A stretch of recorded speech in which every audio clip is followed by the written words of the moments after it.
네, 시간이 돼서 기자간담회를 시작하도록 하겠습니다. 네, 궂은 날씨에도 이렇게 많이 참석해 주셔서 감사드립니다. 앞으로도 저희 의협에 이렇게 관심을 꾸준히 많이 가져 주셨으면 하는 생각이 있습니다. 네, 그러면 오늘 대한의사협회 제43대 회장 취임 및 의료계 현안 관련 기자간담회를 시작하겠습니다. 저는 사회를 맡은 공보이사 겸 대변인 김성근입니다. 43대 집행부 명단을 아마 배포해 드렸을 겁니다. 거기에 대해서 간단하게 혹시 회장님 설명 좀 해주시겠습니까? 네. 조금 전에 말씀드렸듯이 저희들은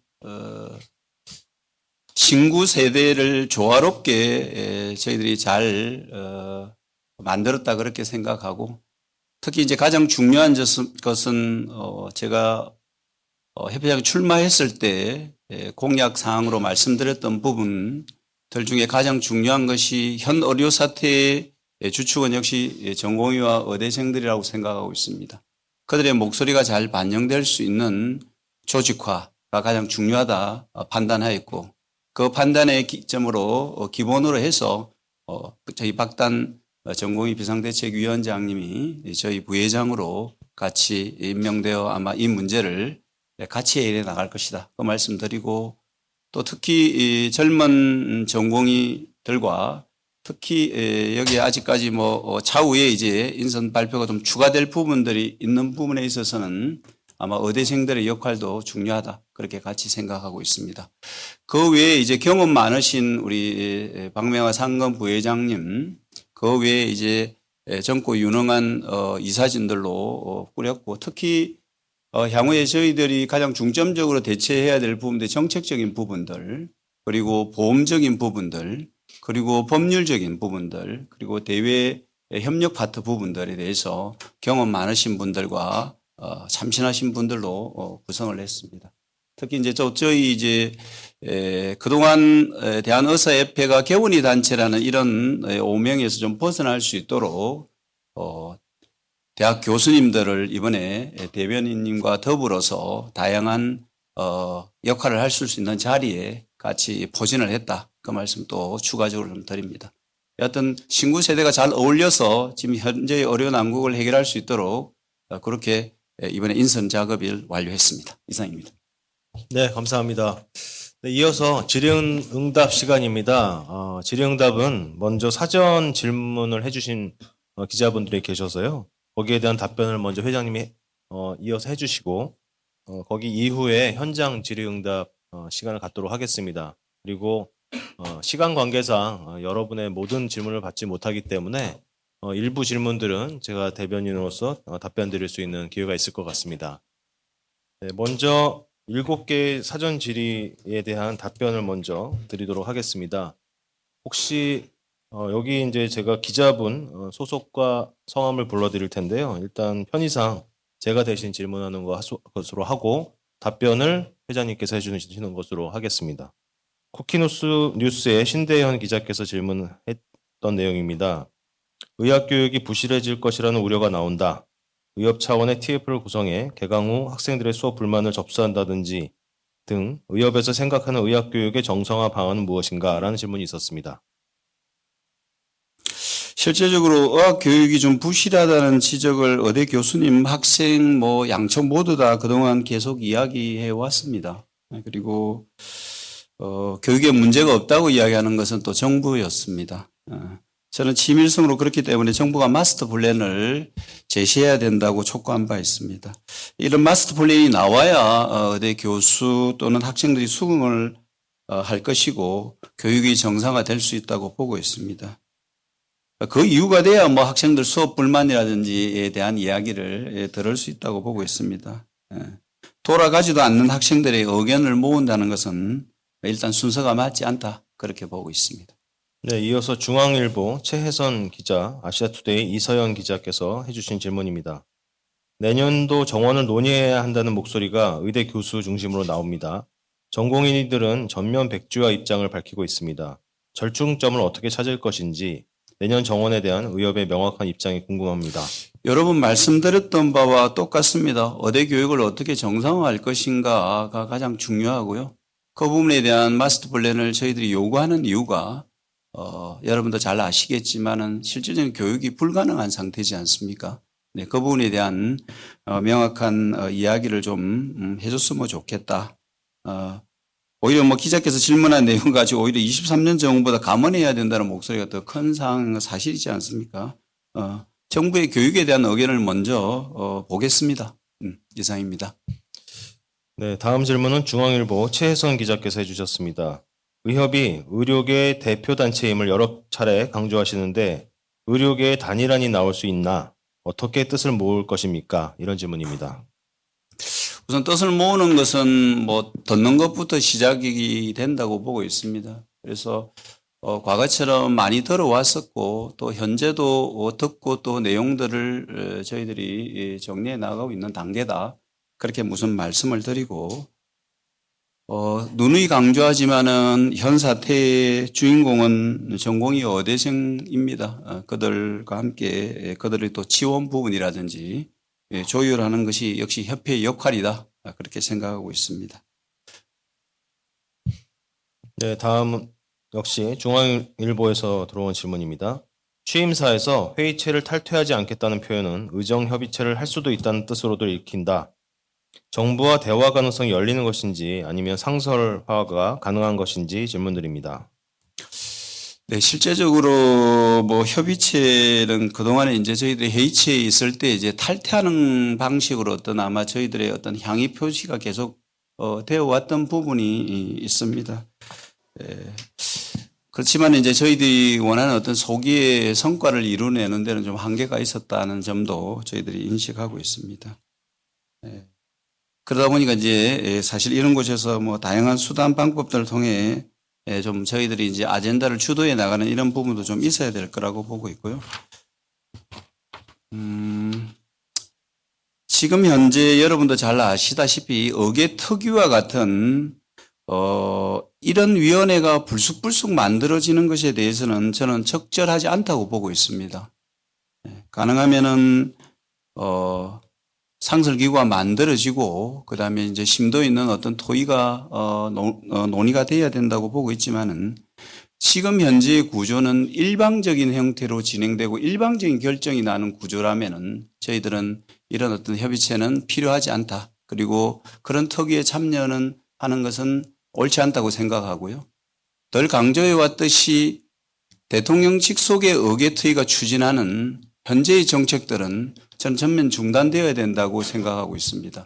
그렇기 때문에 의계특위에서 논의되는 사항은 단시간에 어떻게 논의되어서 결정될 수 있는 부분들도 아닙니다.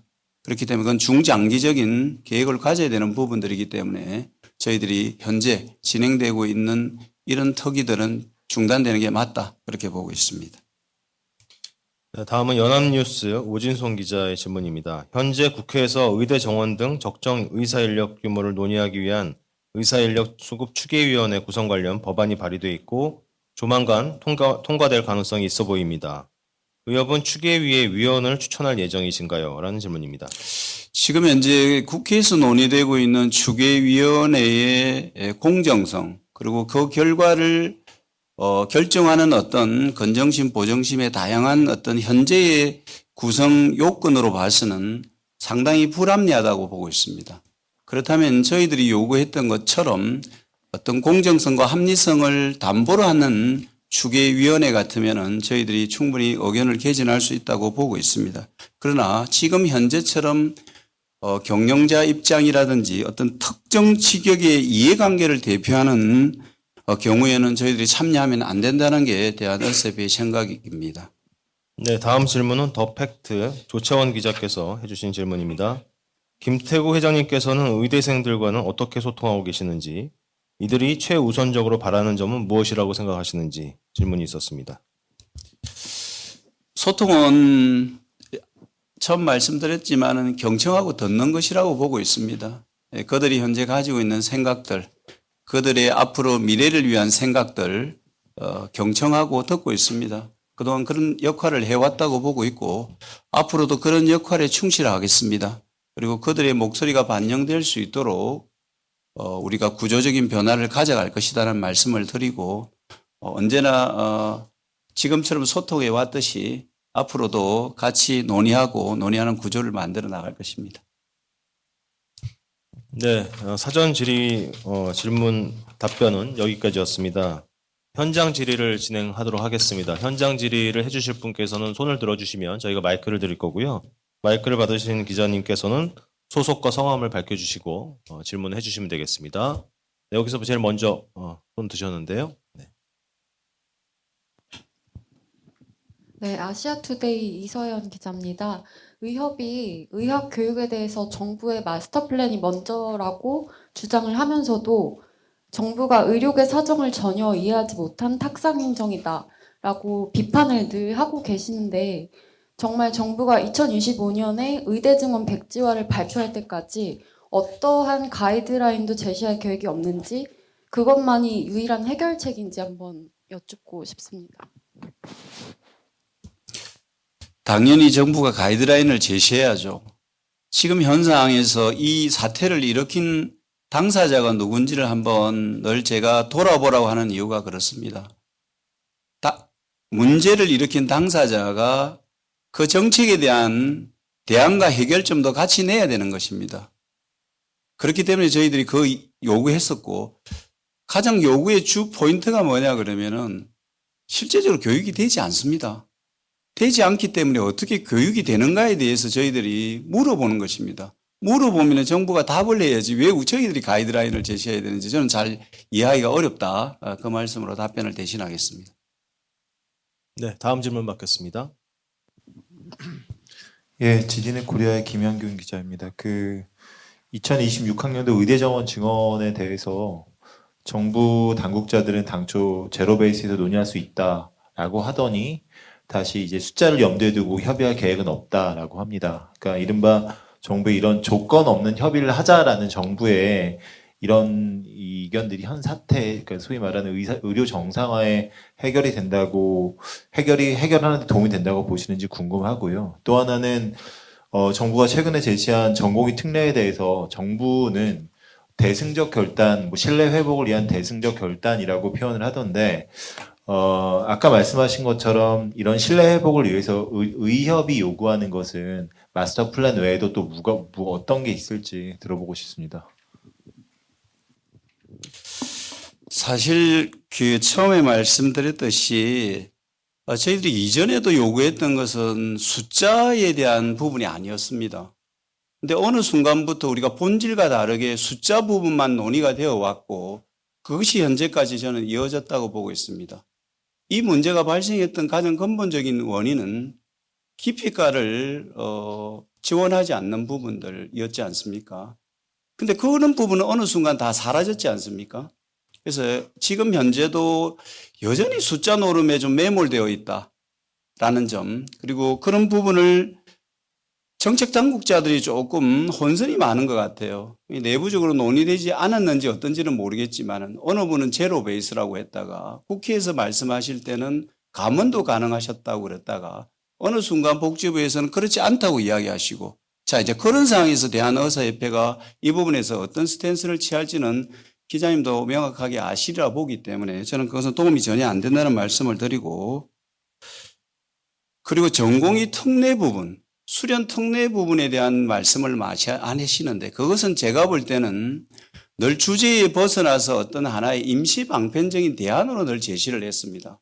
그렇기 때문에 우리가 문제의 본질을 풀자는 이야기를 강조했던 건데 지금은 어느 순간 그게 대단한 특례처럼 돼서 특혜를 주는데 왜 오지 않느냐 이런 어떤 자꾸 언론의 이야기나 정부의 이야기가 많이 대두된다는 것은 아까 말씀드렸던 대로 우리가 본질에서 벗어난 우리가 요구하지 않았던 부분까지 이야기가 진행되는 부분이기 때문에 저희들이 여기에 대해서는 특별히 코멘트할 게 없다는 말씀으로 정리하겠습니다. 네, 뒤쪽에, 저 맨 뒤쪽에. 네. 네, 동아일보 박경민입니다. 2월 초까지 정부에서 이제 뭐 교육 마스터 플랜을 내놓겠다라고 어제 오늘 보도가 나왔더라고요. 그러면 거기에 대해서는 또 2월 초 전에는 아직 대화를 안 할 것인지 또 그 후에 마스터 플랜이 나오면 평가할 것인지에 대해서 말씀해 주시면 감사하겠습니다. 네, 우선 2월 초에 마스터 플랜 나오는 부분 말씀을 하셨기에 당연히 이제 정부에서 마스터 플랜을 내시면은 저희들이 당연히 검토해야 됩니다. 내부적으로 검토해서 어떤 방향으로 갈지에 대한 이야기를 충분히 논의해서 어나운스 할 거고요. 네, 다음. 네. 예, 아시아경제 최태원이라고 합니다. 그 아까 답변 주신 내용 중에 그 향후에 뭐 국민들과도 소통을 해 나가시겠다라고 한 부분이 있는데 이제 구체적으로 어떤 소통을 하실 계획이신지가 궁금하고요. 그리고 정부가 만약에 마스터 플랜을 내놓지 못하던가 아니면은 나온 마스터 플랜을 이제 검토를 해보셨을 때 이제 의료계가 봤을 때 이게 충분한 의료 교육이 이루어지지 못하겠다라는 경우가 됐을 때 그 이후에 의협의 계획은 어떻게 되는지 궁금합니다. 국민과 소통하는 부분은 사실 저희들이 늘 해왔습니다만은 의사들의 목소리만 냈느냐, 국민의 목소리를 함께 냈느냐 하는 부분에 대해서 저희들이 여러 가지 면에서 반성도 했고 앞으로는 저희들이 그런 방향으로 가기 위해서 홍보 역량을 더 키워야 되겠다는 말씀을 누누이 드렸습니다. 저희들 전문가 단체이기 때문에 국민 건강이 항상 최우선이라고 생각하고 있습니다. 그리고 이런 정책에 대해서 반대 목소리를 내는 이유는 그것이 의사의 이익을 위한 것이 절대 아닙니다. 의사의 이익뿐만 아니라 그 모든 것들이 국민의 건강과 직결되고 대한민국의 건강한 국민 건강과 재정 상태를 우리가 보고 진행하는 것이고요. 지금 저희들이 드리는 여러 가지 이런 정책적에 대한 것들도 마찬가지라고 보고 있습니다. 의료라는 것은 1, 2년 만에 완성될 수 있는 것도 아니지만 한 번 더 틀어지면 이게 10년, 20년 동안에 생기는 문제가 워낙 파급 효과가 크기 때문에 저희들이 이렇게 정책에 대해서 올바른 목소리를 내는 겁니다. 이게 정책에 대해서 반대의 목소리가 아니에요. 그렇기 때문에 저희들이 올바른 정책 목소리를 내는 부분에 있어서 국민들의 어떤 이해를 좀 부족하게 저희들이 했다면은 앞으로 이제 그런 부분을 좀 더 강화해 나갈 것이다. 근데 그런 국민과의 소통에서 가장 중요한 것이 정책적인 대안, 우리가 가지고 있는 데이터에 기반한 정책들이 만들어져야만이 국민들도 이해를 해 주실 거라고 보고 있습니다. 단순하게 어떤 현안 하나에 대해서 찬반을 논의하는 것보다는 그렇기 때문에 그동안에 국민들과 소통이 좀 부족했고 제대로 저희들이 노력을 못했다면은 이제 방향성에 있어서 다른 방향을 제시해 나가면서 함께 노력해 나가자는 말씀을 거듭 강조하는 게 결국은 저는 국민들의 설득이라고 보고 있습니다. 그렇게 소통해 나갈 것이고요. 그리고 만약에 지금 현재 정부가 여러 가지를 제시하는 부분에 대해서 저희 의료계와 뜻이 다르다면 어떻게 하실 건가를 물어봤지 않습니까? 저희들이 하는 저는 이 반대가 아니라 올바른 방향으로 가기 위해서 노력하는데 정부가 그런 올바른 방향으로 가지 않고 다른 방향으로 간다면 당연히 저희들이 내부적인 논의가 필요하다고 보고 그 내부 논의를 통해서 결정되는 부분을 저희들이 말씀을 드리겠습니다. 그 하나만 그 제가 추가로 여쭙고 싶은 게 그럼 아까 이제 소통 관련해서는 이제 의료계가 주장하는 바가 의료계의 뭐 직역에 뭐 도움이 되기 때문이 아니라 국민들께 필요한 이제 국민 건강과 복지에 필요한 방안이라는 거에 좀 중점을 두고 소통을 하시겠다고 제가 이해를 했는데 그 부분이 맞는지와 그리고 두 번째는 이제 정부가 내놓을 그 마스터 플랜에 대해서 의료계 내부에서 검토를 해보고 부족한 부분이 어떤 거를 이제 정부에 알려주겠다. 이렇게 두 가지로 답변하신 게 알려주겠다기보다는요, 예. 내부적으로 검토를 해야 되겠죠. 네, 그렇습니다. 검토 위에 나가는 내용들에 대해서는 뭐 알려줄 수 있는 부분도 되겠지만은 또 저희들의 방향성에 대한 부분도 동시에 될 거라고 1번은 말씀하신 게 맞습니다. 네, 다음 질문 받겠습니다. 요 중간에. 네, 회장님 안녕하세요. EBS의 금창호라고 합니다. 네. 네. 예. 그 한 가지만 좀 확실하게 여쭤보고 싶었어요. 여쭙는데 의대 정원 관련해서요. 그 뭐 인사 말씀에서도 26학년도 의대 정원 문제 이제 포함해서 의대 교육 계획 논의할 수가 있다 이렇게 표현을 하셨던데 그럼 현재 늘어나 있는 25년도 1,509명 증원된 부분에 대해서는 이제 그냥 받아들이고 가시는 건지 이 부분에 대한 입장을 좀 정확히 부탁드리겠습니다. 받아들일 수 있겠습니까, 기자님? 1,509명 받아들일 수 있으시겠어요? 교육이 불가하지 않습니까? 그래서 말씀을 드리는 겁니다. 받아들이고 안 받아들이고의 문제가 아니라 지금 가능하냐, 불가능하냐에 대한 부분을 이야기를 먼저 드리는 겁니다. 네, 맨 뒤쪽에. 네, 안녕하세요. 이데일리 이지연입니다. 그동안 대정부 의료계에서 여러 가지 목소리를 내오셨는데 앞으로 창구 단일화해서 의협에서 이제 대표성 있게 목소리를 내실지 궁금합니다. 대표성을 확립하기 위해서 최근 한 일주일 동안 모든 지역의 대표님들 많이 만나 뵈었습니다. 그리고 이 자리를 빌어서 한 번 더 좀 강조를 드리고 싶은 것은 지금 현재 일부에서 나오는 어나운서가 대한의사협회의 공식적인 어나운서가 아닌 경우도 아마 언론을 통해서 한두 번 조금 비쳤던 걸로 알고 있습니다. 그렇기 때문에 지금 그런 지역 단체장님들과 함께 이 부분에 대한 논의를 진행하면서 향후에는 대한의사협회가 대표성을 가지고 대한의사협회에서 나오는 워딩으로 저희들이 대표성을 다시 한 번 더 강조하고 향후에 일부에서 지역적으로 나오는 의견들은 개인적인 어떤 의견일 수 있다는 점 다시 한 번 더 강조합니다. 네, 마지막으로 한 분 질문을 더 받도록 하겠습니다. 이쪽, 네, 제가 안 보여서 그런데요. 네, 가운데. 예, 안녕하세요. 뉴데일리 박근빈 기자이고요. 의대 증원 문제도 있지만 사실은 실손 비급여 개혁이 더 큰 문제로 이제 확장되지 않을까 하는 우려가 있습니다. 지금 현재 정부는 이제 실손 비급여 개혁을 기반으로 해서 기피과나 필수 의료 문제를 해결하겠다라는 어떤 기저에 그런 어떤 목표도 깔려 있는 것처럼 말을 하고 있어요. 실제 어떤 현상이 벌어지게 될 것인지 말씀해 주시기 바라고요. 또 한 가지는 어찌됐든 의협이 이익 집단이 아닌 전문가 단체의 기능으로 확장을 하려고 하면 국민이 어려움에 처한 상황을 보다 가까이에서 이제 해결해 주고자 하는 목적들이 필요할 텐데 지금 당장 3월에 지방에서는 항암도 못 하겠다 아니면 지금 현재 지방 소아 응급 환자는 대처하기가 어렵다. 실질적으로 좀 어려운 상황이 가중되고 있습니다. 의협 차원에서라도 어떤 국민들이 이런 불편을 겪고 있는 부분에 대해서 조금 더 적극적으로 움직일 수 있는 방향이나 어떤 대안들은 없는지 여쭤보고 싶습니다. 네, 실손 제가- 그 부분에 대해서는 우리 대변인께서 조금 네, 그 문제에 대해서는 제가 좀 부탁드리겠습니다. 답변을 드리겠습니다. 실손보험 그다음에 비급여 관련된 토론회를 지난주에 진행을 했었죠. 의계특위에서 진행됐던 내용들을 가지고 사실은 내용이 아직 설익은 내용을 가지고 했었기 때문에 현장에서도 많은 문제와 지적이 있었던 걸로 저희가 알고 있고 기자님들께서도 그렇게 파악하고 있는 걸로 알고 있습니다. 개별 사적 보험의 계약에 대해서 국가가 강제로 그 보험을 계약을 해지시키고 다른 쪽의 보험을 갈아타게 하겠다는 그런 정책 방향 그 자체에 대해서도 문제가 많다는 것을 의료계가 아니라 경제계에서도 이미 지적을 많이 하고 있고요. 비급여에 관련된 비급여가 생겼던 그런 과정을 기자분들께서도 잘 아실 거라고 생각합니다. 그 비급여와 급여의 문제를 해결하지 않고 먼저 실손보험에 어떤 제약을 가하면서 이 제도를 만들어 가겠다고 하는 것은 좀 무리다라는 게 저희 입장이어서 거기에 대한 입장을 저희가 밝힌 바가 있습니다.